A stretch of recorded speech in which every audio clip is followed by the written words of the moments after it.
Let's be honest, giving tough feedback is probably one of the hardest things you have to do as a manager.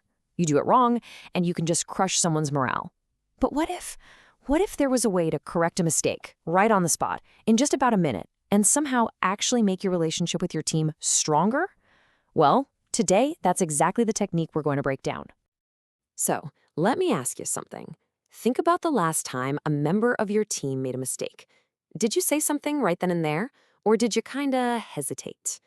Maybe you told yourself, it's not a big deal, or I'll just bring it up later.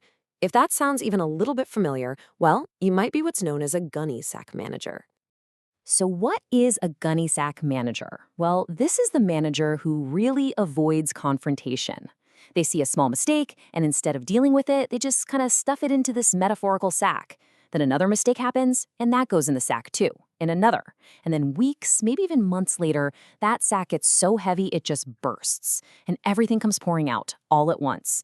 The poor employee is just left feeling completely blindsided, attacked, and totally overwhelmed. And you know what? None of that feedback actually lands because it's just an avalanche of criticism. Yeah, when you lay it out side by side like this, the difference is it's night and day, right? On one side, you've got the gunny sack approach, this chaotic mess of saved-up complaints that just ends up wrecking trust. But on the other side, you've got this 1-minute method. It's immediate, it's laser-focused on one single behavior, and because of that focus, the person can actually hear what you're saying, they can process it, and they can learn from it. Okay, so how do we actually avoid falling into that gunny sack trap? It all starts with one single, really powerful shift in how you think about feedback. It's a principle that separates an effective course correction from just a personal attack. Here it is, the core idea. You absolutely have to separate the behavior from the person. Look, the action they took might have been a mistake, a big one even, but that person's value as a human being, that's not even on the table. Your goal is to get rid of a specific behavior, not get rid of a person you value on your team. And this quote just says it all perfectly.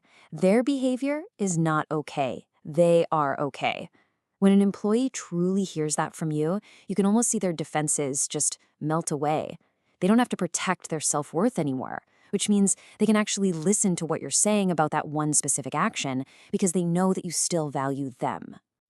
So we know what to focus on, the behavior, right?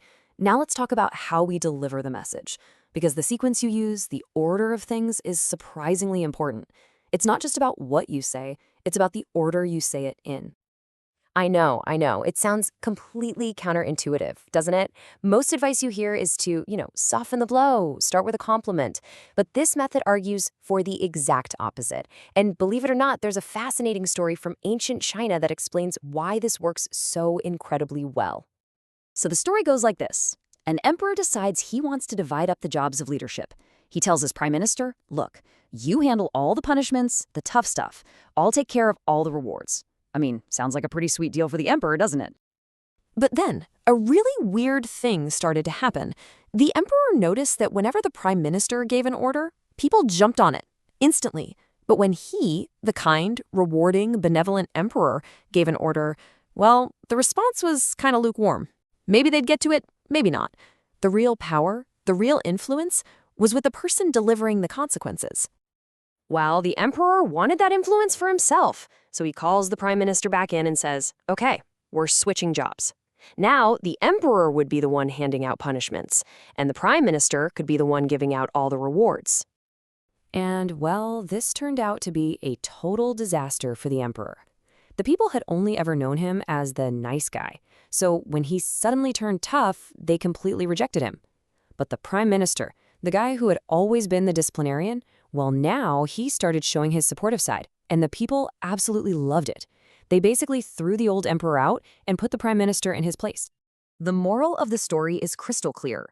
If you first establish that you're willing to be tough on poor performance, the support and praise that comes after that feels so much more genuine, and it's way more impactful. People respect that you hold them accountable and that you support them as individuals. All right, so we've got the core principle, separate the person from the behavior, and we've got the right sequence, tough, then nice. So let's put it all together. This rule translates into a super simple 3-step intervention you can start using like tomorrow. And get this, This isn't some fluffy management theory that somebody just cooked up in a boardroom. This technique is actually adapted from crisis intervention. These are methods used to help people with really serious behavioral issues, like alcoholism. So it's a framework that's rooted in proven psychology for actually helping people change. Okay, so it breaks down into 3 very clear steps. Step 1 is the tough part. You tell them exactly what they did wrong. You have to be specific, and you can only talk about what you personally observed, no hearsay. Second, you tell them how it made you feel. Use words like frustrated, disappointed, or concerned. And then, and this is crucial, you pause. You just let there be silence for a second so they can feel it. And finally, step 3, the nice part. You pivot. You reaffirm how valuable they are, and you remind them that you believe in them and that you are on their side. So following those 3 steps, that's the tactical part. But here's the thing. For this to really, truly work, it has to be more than just a script you're reading. It has to come from the right place, from the right mindset. And this is a really important question to ask, right? Because anytime you learn a powerful communication technique like this, there's always a risk that it could be used for manipulation. But the difference here really comes down to one word: transparency. See, this method isn't manipulative because you're actually upfront with people about what you're doing and why. You tell them your goal is to help them succeed. There are no hidden agendas. It's all about being honest, not dishonest. Because at the end of the day, this whole thing, this whole technique, it's completely worthless if it isn't built on genuine care. It will absolutely fail if you don't truly, deep down, want that person to succeed. People have a built-in detector for insincerity. They can smell it a mile away. They know the difference between a manager just following a formula and one who's truly invested in their growth. And this philosophy of caring, it even extends to something as simple as physical contact. You know, a touch on the shoulder can be incredibly powerful, but you have to handle it with a lot of care. The rule is pretty simple. You only touch when you're giving something to them: support, encouragement, reassurance. You never, ever do it if you think that person doesn't trust that you are 100% on their side. And that really is the heart of it, isn't it? The big paradox of great management. Just letting poor performance slide isn't kind. It's actually neglectful.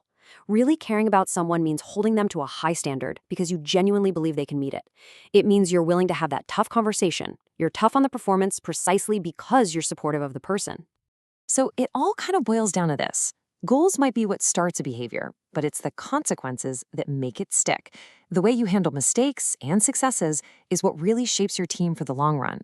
So the final question you should probably ask yourself is this: are the consequences you deliver building your people up, or are they tearing them down?